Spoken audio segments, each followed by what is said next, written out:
Greetings and salutations, audience. It's Mixed Game Mike here for another episode of Ace in the Window. Today we're at the Rio All Suites Hotel and Casino, home of the 50th anniversary World Series of Poker.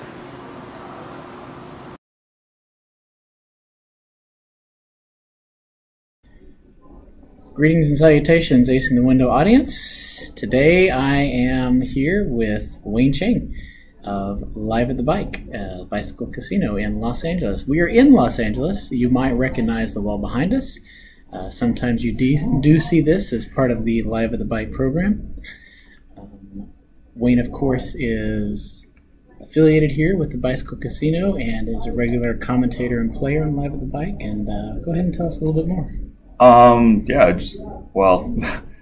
It was actually Lyman and Nicole that convinced me to do Live at the Bike and become a house player here.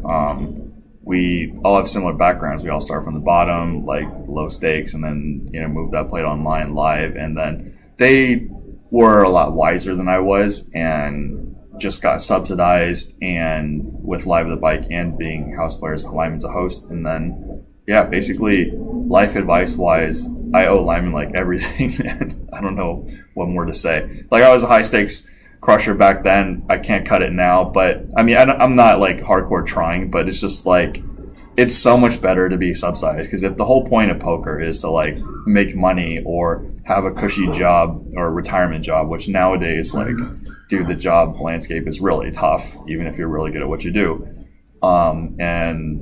Being a house player, I say it all the time. I can't say how great it is to have this while, doing my other stuff. Whereas if you're solely focusing on poker, you have to, be on it like 24/7 and focus and concentrate. So. For sure. Well, just for, I know a lot of the poker regulars in Los Angeles are very familiar with house players and things like that. Yeah. But some of the rest of the audience that might be in Texas or in other locations where that's not as common of a deal, can you tell us a little bit about what a house player is and kind of how that works, in general? So in general, I think the current state is they're usually only in California, mostly Southern California, but also Northern California. So you get paid an hourly rate, and you basically end up filling the games. And when a customer comes in, then the house players leave, and then you have to play with your own money. You get at least health insurance and benefits here, sick days, vacation days, and they're much harder to get now, and the deals are getting worse. So I was lucky. I knew the VIP host, Jonathan Ng, and he got me in. A lot of people ask me, "Oh, can I get in?" I'm just like, "You have to wait your turn." And nowadays, it's obviously, pickings, right? If you're a female, then it's you have an edge getting in, and if you're a pro, you definitely do not have an advantage getting in, because they ideally want break-even players. So, some former pros that play on their own slip through the cracks, and they're kind of legacied in. It's very difficult to get it if you were playing for a living before. Okay, all right. Well, that's a pretty cool deal. So that means that you primarily play only here, or do you actually, when you're off here, do you play in other locations? A lot of the really responsible people, on top of playing on their shift, they, hardcore grind, because, the variance. I've become lazy, and basically, unless I'm being paid or I'm playing on Live at the Bike, I rarely play. It just has to be networking or a social gathering. That being said, it's I get subsidized. I have a lot of other stuff. I have Live at the Bike, YouTube, my YouTube channel. Right. I have some great other YouTube stuff. Channel, by the way. Oh, thank you. If you're not subscribed, you definitely need to be in there taking a look at what he's putting out. Go to YouTube, Wayne Poker. I play every single game available. I have the mixed games. I have, of course, Live at the Bike, No Limit, PLO, Limit Hold'em, and then Deuce 7 Triple Draw, Badoogie.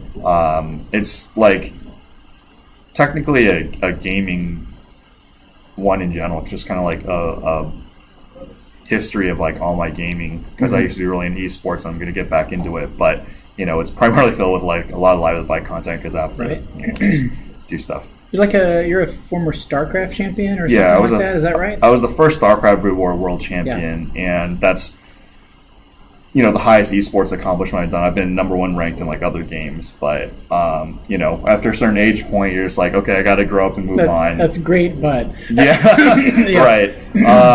But that's what the you thing do after high school, right? Yeah. No. Well, it was during high school and a little bit after, Yeah. and then there was the internet boom. And the thing is, it's like, it's real life, so it's like, I'm glad I did it because those achievements are Googleable. And like among the harder achievements to get in life, because it's like now, especially with like college scandals, getting paid to get in, or supposedly white males having an advantage over like Asians, it's just like it's not even a meritocracy anymore. So a lot of the esports and physical sports are more of a meritocracy than some things that used to be considered like highly perceived, which it is. It's like, obviously if you go to Harvard or Stanford, you're not like dumb, but it's the Stanford dropouts that are changing the world and the Harvard dropouts that are changing the world, not the graduates, so to say. Yes, exactly. Controversial statement. Not controversial, it's actually true, but people might get angry when you're hearing something like that.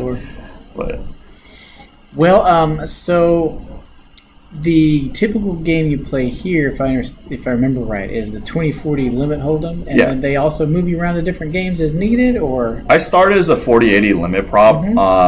It's a really great gig if all you're doing is poker, but because I do Live at the Bike and I'll have other projects, I stepped down to a lower pay grade and lower limits because it's far less stressful. Yeah.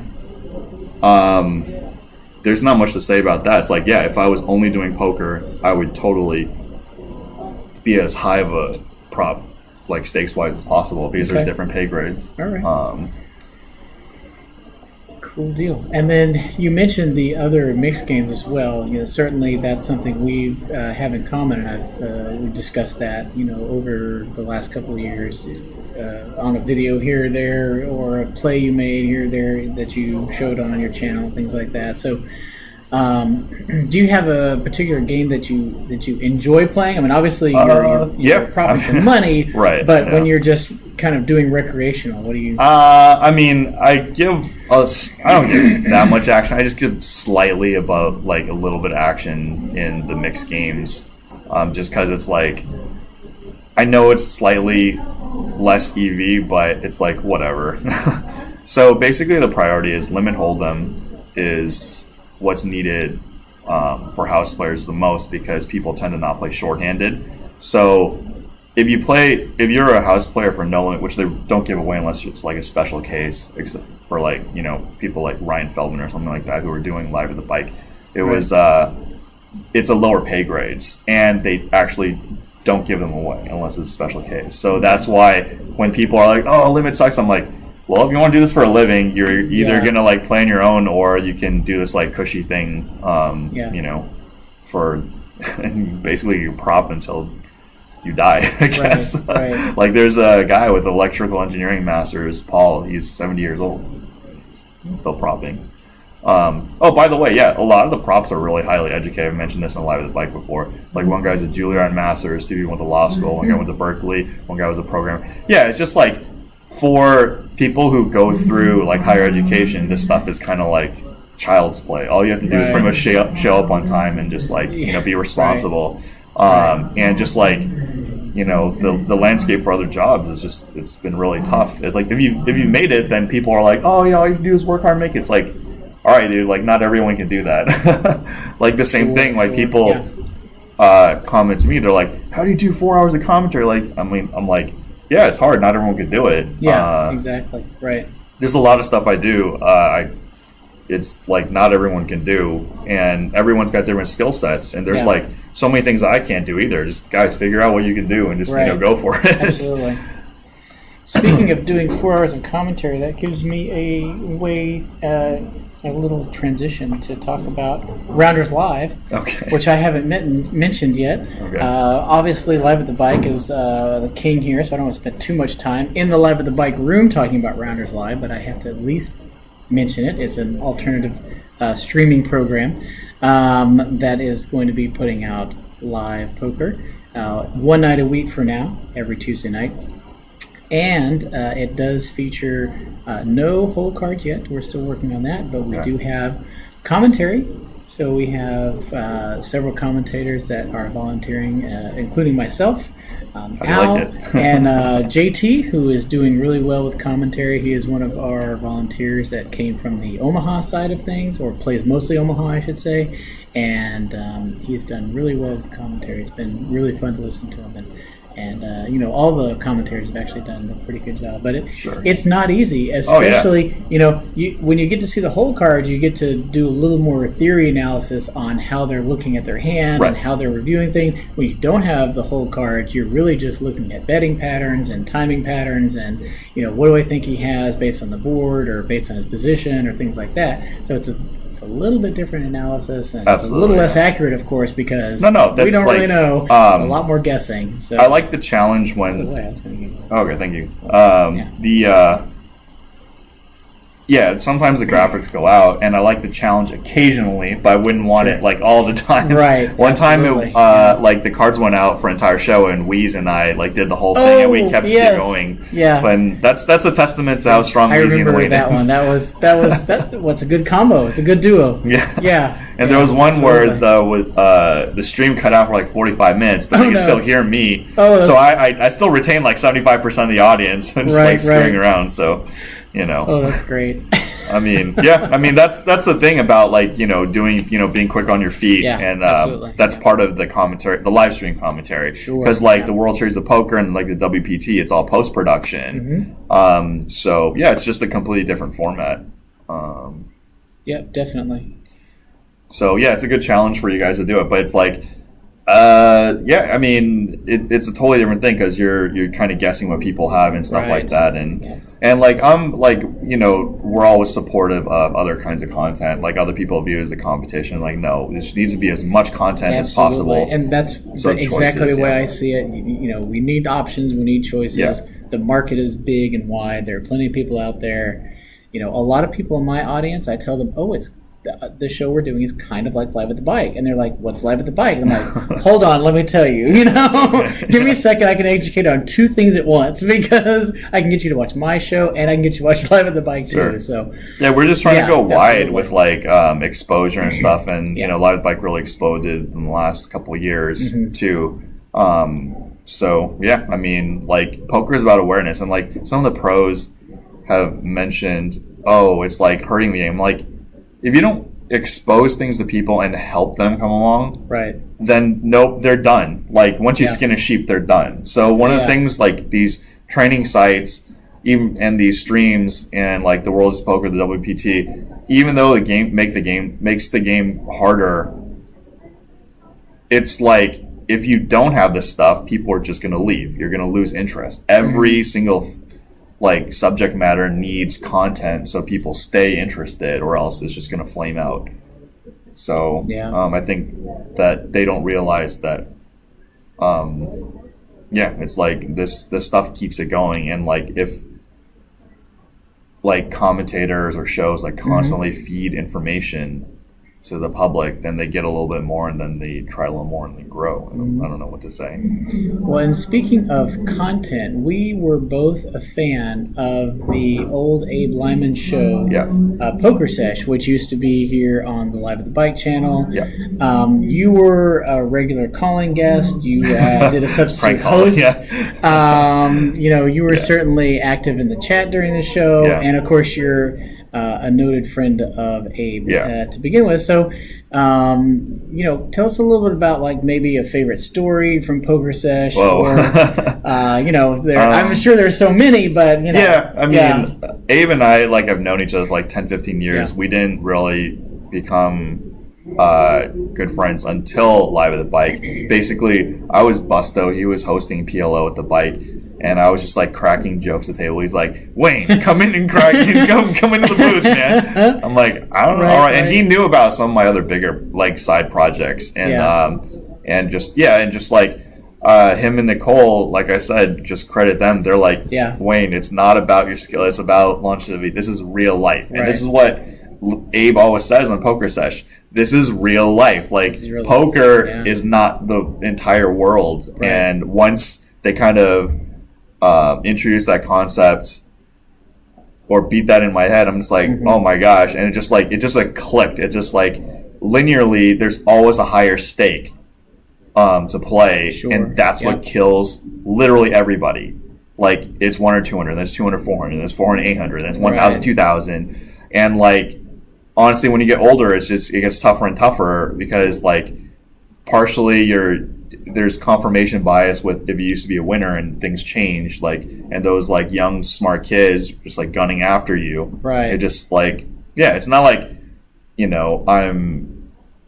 I used to be better. I used to care more, and it's just a different role ever since coming on, Live with Bike and being a house player, because I have to network with people, and being a host is tough. Like Lyman's one of the few people who could pull it off and actually like still win. A lot of the hosts have to give back because when people get upset, you have to be like, oh, we'll take care of you, blah blah. Right. And then when hosts play cutthroat against, goodness. Like there was that. And I can't remember the details off the top of my head, but I'm just thinking of that awful position the floor person put Ryan in with a couple Armenian months Mike. ago with Armenian Mike. And it was like a while ago. It was like that was a while ago. Yeah, but still, that strikes me as like, what happened? I mean, it's an impossible situation. Be nice player, but he's it's like, really a tough spot, and that's, I think the format got my attacked unfairly because he made the ruling, and it just like. When he says, "Oh, you guys figure out," it's because, especially in these kind of environments, like people know each other. They usually can work out deals and stuff like that. So, and you can't require, everybody to know what everyone's relation is. So it's just a tough spot. And actually, like 4 people don't like Live Bike because they didn't sign up for this, so to say. And then when they have to do something, they have to do what they have to do. And then, they're kind of being negative free rolled because they have no upside. They're just doing their job. And then when something like that happens, it's just like, it just looks bad. But it's like when I play with people that I work with, I do business relations with, and like lawyers and stuff like that I'm chatting up. It gets really awkward with big bet games. So I kind of like short stack because it's like if you stack somebody from like, I want to say the threshold's like 150 big blinds, then things get kind of awkward. And if you're like working with them, then they expect things back because it's like you took their money. And then if you lose to them, you have to be like, no, it's cool. And it's just like, no, it's actually not cool. Yeah. Like I lost, So it just life's really changed. And just like Dan Zach said on the PLO game today, it's like actually short stacking has a lot of advantages, especially in PLO, because you can retain your equity. But even in like, no limit, so to say, and even the other forms of poker, I don't want to reveal too much, but there's definitely edges in certain spots for short stacking that are I guess the public, I don't know what the public state is. They say that you have to play as deep as possible. Like that's the conventional wisdom. Yeah, I mean, it is somewhat true in the small stakes and medium stakes with people are giving more action. That's true, but when you get to hyper competitive players, oh man, like you may not be the biggest winner in the game, but to be able to relatively guarantee that you're plus EV, like being a house player, like you're guaranteeing as close to guaranteeing as possible. That you're going to be a winner in the game, then that's like insurance, right? Like it gets kind of old, like trying to run things up. Like I've ran it up like many times in my life, and a lot of people went negative. I only went negative once, and already that I'm just like never again. Like I don't care. I will step down. And like stepping down's hard. Like when you get used to big pots or high stakes, it definitely takes a certain maturity to be like, okay, my hourly is higher here, and if I was playing only poker, then I would be, propping 40-80 and maybe being like these other guys who are just like still really into it and super cutthroat and just like playing on their off time. But now that I'm balancing so many things, then it is what it is. Kind of. And obviously playing on camera, people have more knowledge about me. Yeah. A lot of people are trying to make plays, so that's another advantage I have short stacking. So so. Try to play directly against you. So back to we totally tangent from Lyman. Just a bit. The great thing about PokerSesh and Lyman is that he fits the real world of poker and how to he's always an advocate of the sociality and like it's not about getting every fraction of an EV, which when he met me when I was broke, I was still in that phase of, I have to get every fraction of EV. Yeah. But he was just kind of like introducing to me, which stuff that I already knew, but like he gave more of a instruction booklet with PokerSesh. It's like, you got to treat people well, because if they don't like you, they're not coming back. Yes. And they're here to have a good time. And you got to treat players well. You right. know, you can't be the bad reg who ticks off the people that are there to play, and they're not there to be told that they're a donkey and or play terrible and all. And they don't want to hear that. They're going to get up and leave and not come back. Truth be said, it's That's like not good. Yeah. Truth be said, it's like they know they're not a favor in the game, but they want to relax and match cards, and they might be a favorite in a lot of fields, and like they know you're playing for a living. And this happens like on the show or outside when pros get too cutthroat on the recreational players. The recreational players like, dude, I'm just like screwing around for fun, tossing money. Yeah. Like, this is your life. This is how sad your life is, so to say. Yeah. And that's something that Abe brings out in PokerSesh as well. And it's like, it's true. It's like, if you treat these guys like you're better than them at poker, it's like there's so many things in life to be good at, so to say, and they're better than you at others, and they just want to match some cards. And now, like, through Lyman's influence and just doing my own other projects, I'm just like, just talk to these people like human beings. Like, is it worth getting like 0.8 BB per hour against this guy versus 0.6, but keeping him coming back, liking me, and just like him introducing me to somebody that is useful to me or something like that, or other players, or whatever. You just never know. And just it's a social environment, and there's like they like people bring in a set amount of dollars to lose. If they win, great. Yes. Which sometimes they do, but you just have to be like understanding from their position in life. They're there to play poker. They want to play poker. And if you're there to like skin them for every cent and make it a miserable experience for them, then they're not coming back and they don't like you.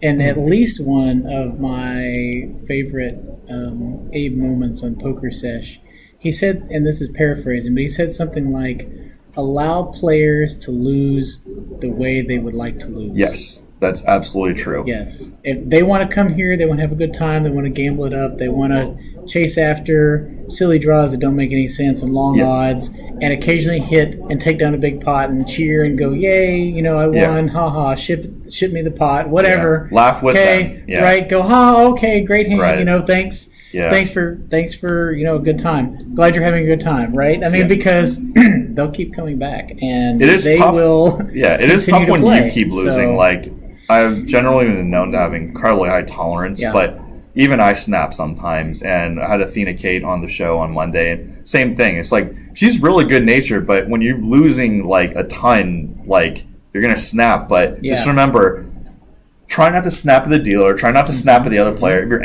angry, just be angry and be angry at the cards or whatnot. And just like it is what it is. Nobody's tolerance is infinite. JJ Del Garza, Dan Zach, a bunch of others had to whip me into shape when I was running incredibly bad, the worst I've ever seen in live cards. I was just losing 90% of my hands. And then Dan Zach told me about his worst run, and it was more negative than my peak bankroll of all time. And I'm like, all right, I'll shut the fuck up now.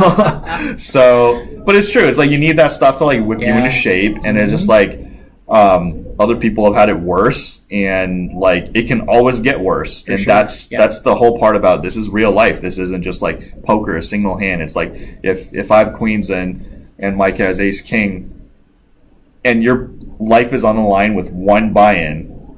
Are you taking this now? I mean, now you're playing Russian roulette with life. It's like Abe says, it's real life. And a lot of tricks that he says about subsidizing. There was one time which, I'm a live veteran too. So one time, I beat Gary in a pot, and then I straddled, and he double straddled, and I asked if I could take my straddle back, and then he's like, no. So I left it out there, and Abe complimented me because a lot of nits would take it back, which is, I don't want to stick $40 out there for nothing, but like Gary will leave. Like if you take it back, and it's if you piss people off. At, Armenian Gary, right? Yeah, Armenian Gary. He's that's the vibe I got from him. He good player, fun totally player. Fair. Yeah, but I don't want to call him out. He puts on like kind of an act. I don't want to call him out, but yeah, I mean it's good player. He'll put in action, but like. Definitely not a dumb guy. No, not even close. So he is. I noticed that he was extremely loose pre-flop, but very solid, super solid post-flop. Yeah, his post-flop game was. There's a lot of like people who pose like that. Yeah. That I'm really surprised how many people they fool. Yeah. Like I really don't want to mention names because I know like they want to keep that act up. Mm-hmm. And I play with a player like that all the time at Rounders Card Club. And anyone watching this, you know who I'm talking about. That he is definitely that way. They just act dumb, but they're actually... I'm playing all these crazy hands or whatever. But the post-flop play is just, it is near perfect. Yeah. Yeah. The decisions post-flop are just can't beat. Yeah. So the other thing about Limon, he's obviously super smart, and I'd like... He loves messing with like the weirdos, which I'm like, dude, you're so weird to like mess with those guys. But he loves the crazy people. I don't know. But yeah, it's just like from poker, I've learned the most from him in PokerSesh, like hands down. Because like all the other material you can get anywhere else. It's like, but the stuff that you get from him in PokerSesh is just like unmatched. And also credit to Nicole, a lot of wisdom there. It's just kind of like. Yeah, just the realities of life. I would encourage you guys to first watch PokerSesh, and despite how lunatic Abe looks, he's very normal on the inside. Very, very normal. Yeah. Very normal guy. Speaking of PokerSesh, you guys can find highlights of a lot of the PokerSesh programming on the sister channel I have called PokerSesh Design.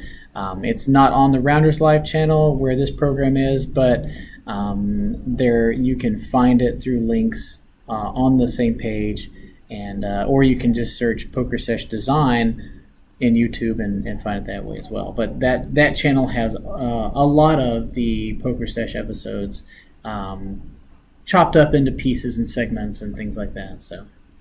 Yeah, so one thing is like people who hate on Limon, like they just don't even realize he's like trying to help everybody. Right. He's like, this is how you do it. You guys are so dumb for not listening. Right. And like you really are. It's like if you fall into it, is like what people like don't like is cackling laugh or is abrasive. It's like, well, look at the information. Is he right? Yeah, he's right. Like I agree with literally 95% of the stuff he says, and the other 5% is just kind of like.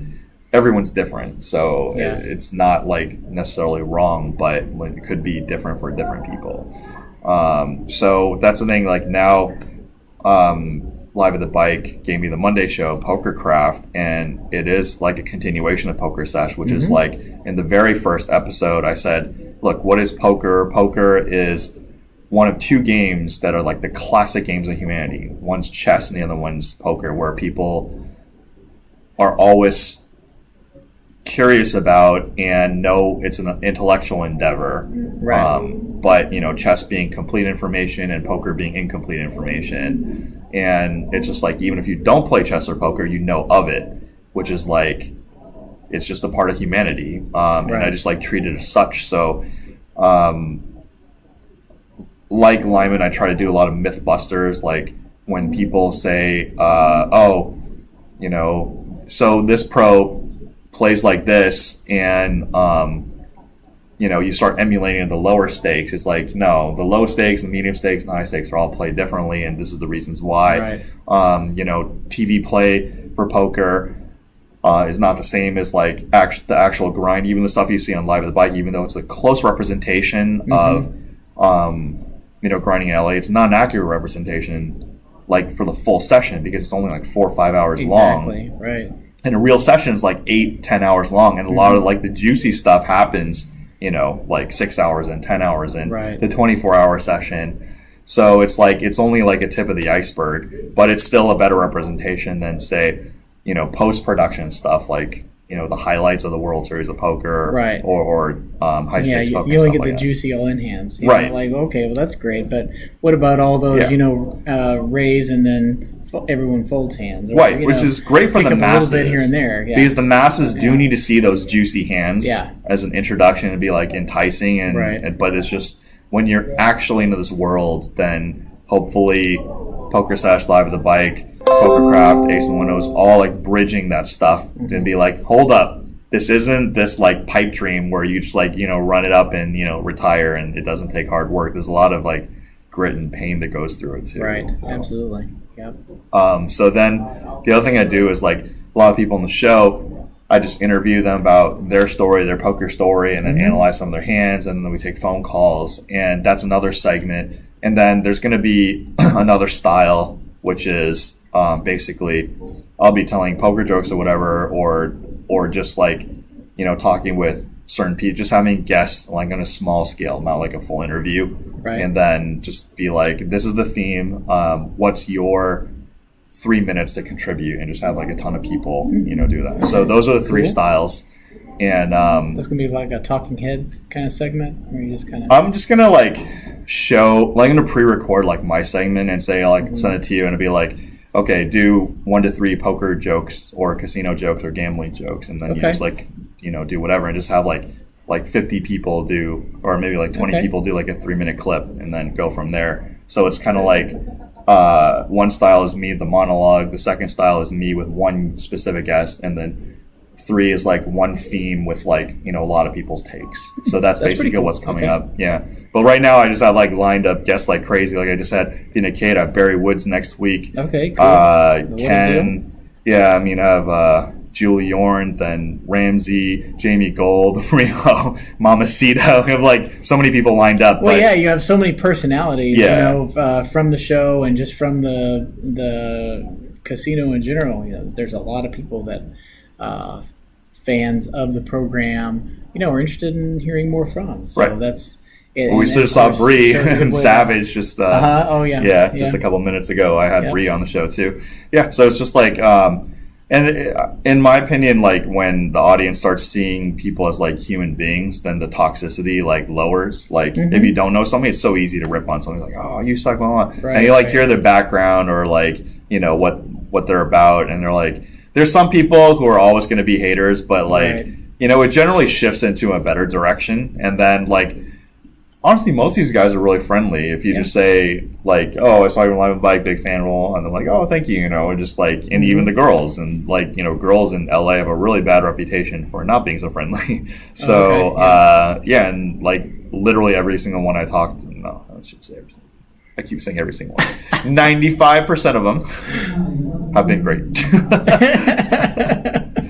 Well, there's always those few, right? Yeah. You never know. Yeah. Yep. Yeah, well, that's cool. So now, for those in the audience here that are not familiar with Wayne's show, PokerCraft, let's talk about when that's on and where they can find it. So it's on every Mondays at 6 p.m. on the Live at the Bike channel, streaming live. It's YouTube/Live at the Bike.com, I believe.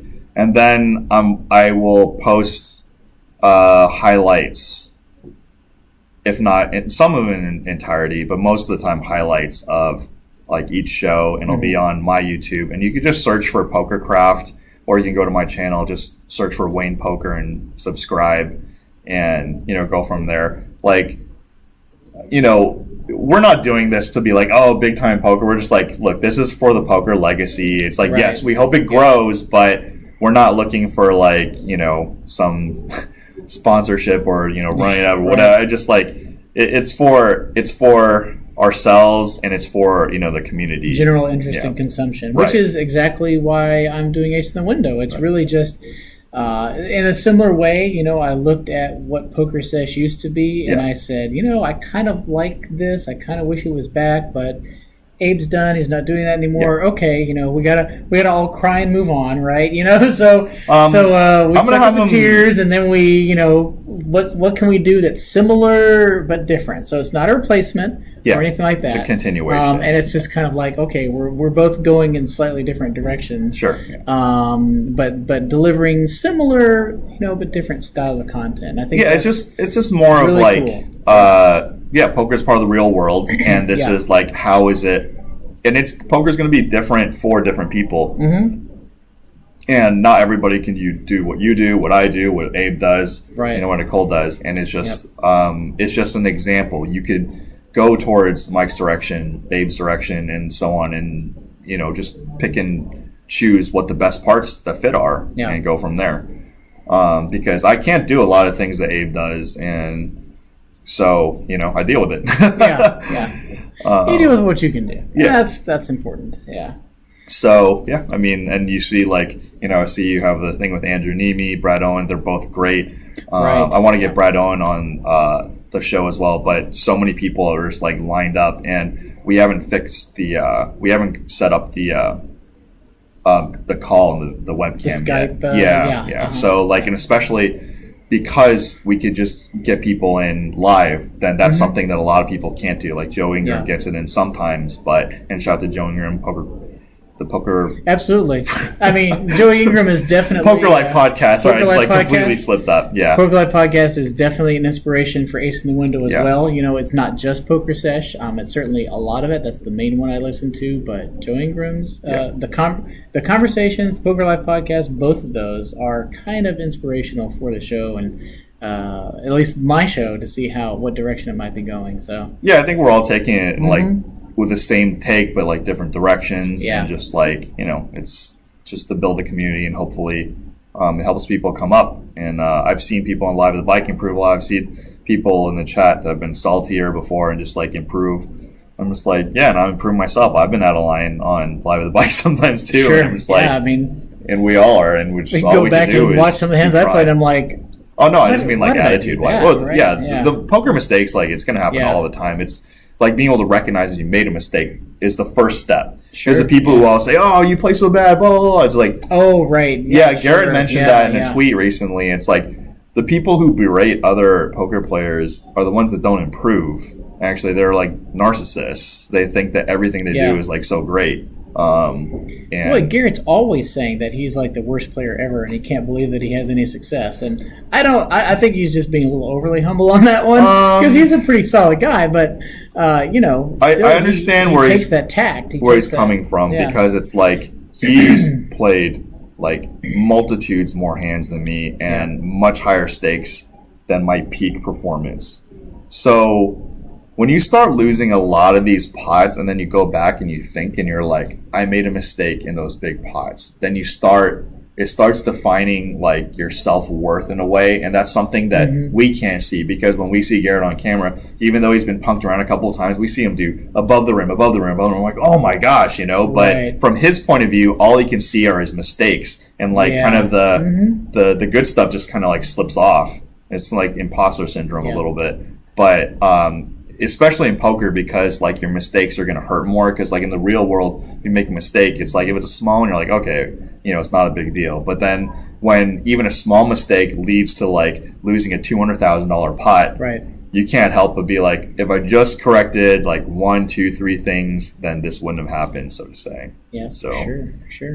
That's at least my take on Garret stuff. And like his and our relationship have changed. Back then we would play against each other.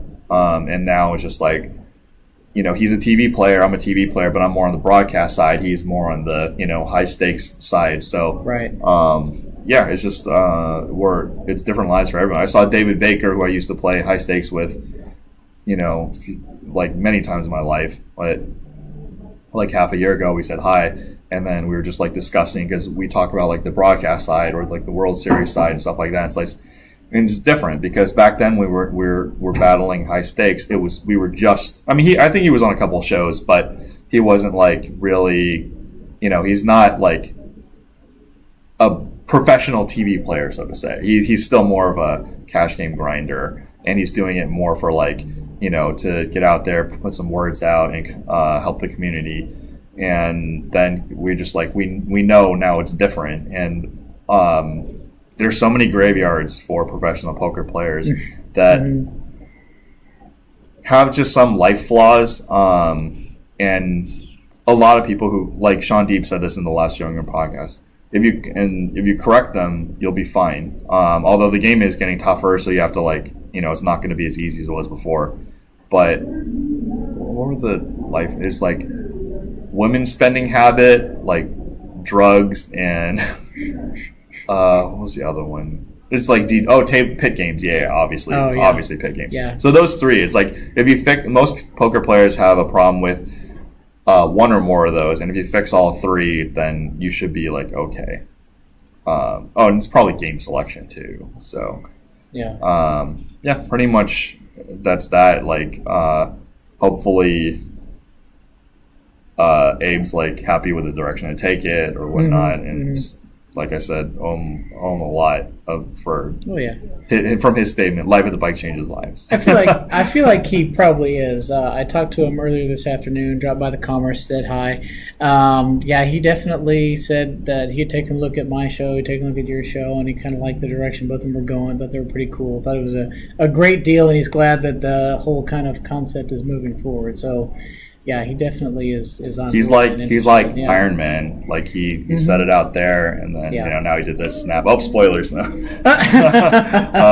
And just other people have to take the reins. But I'm gonna have an interview on him, but it's not gonna be on PokerCraft. It's gonna be a future project, and when it gets closer, I'll announce it. But cool. He's definitely not through, or he will return, but not on his stuff on other forums. And he's also sometimes active on Reddit too, so if you sneak by and see some stuff, if you miss the lineman, so to say.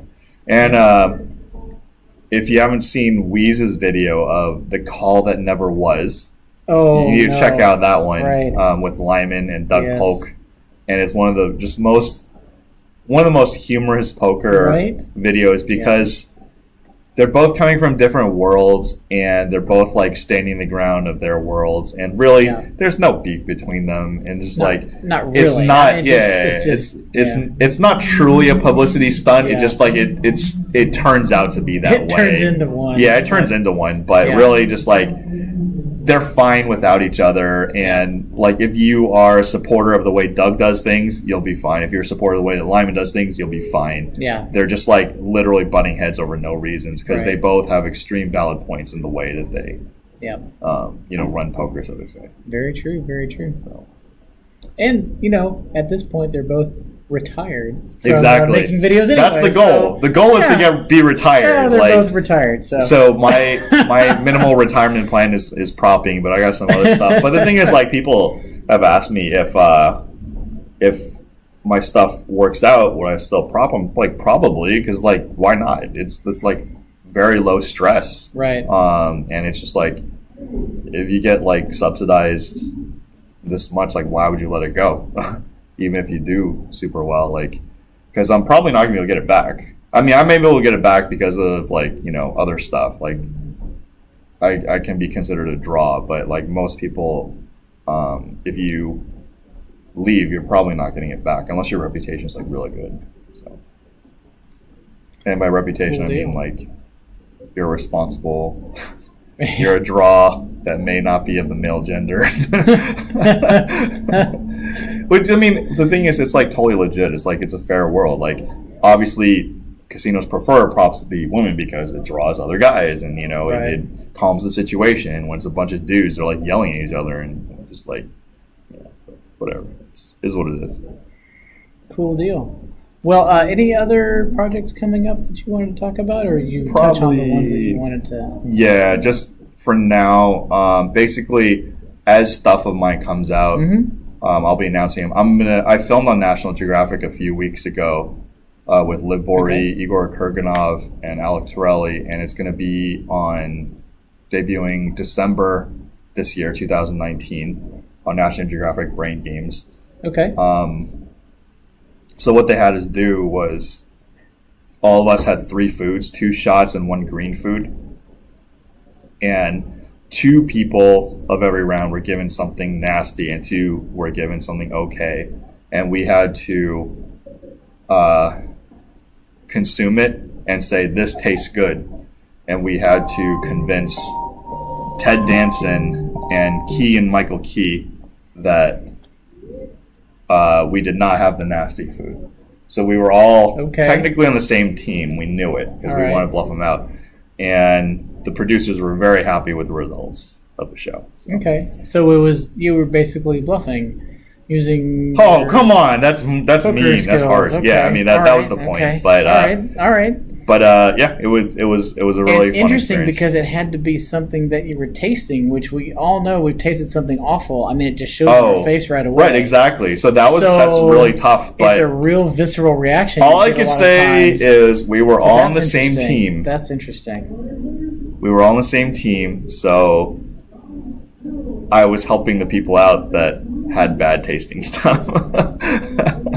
And then okay, all right.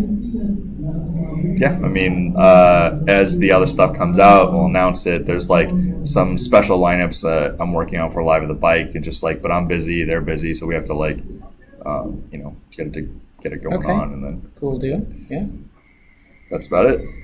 Cool, I like it. Well, certainly make sure that you guys are checking out Wayne's channel, as he mentioned below. We'll have a link below. And Wayne, it's always a pleasure to talk to you. You too. Very much. Thank you. Yep. Bye for now. Bye.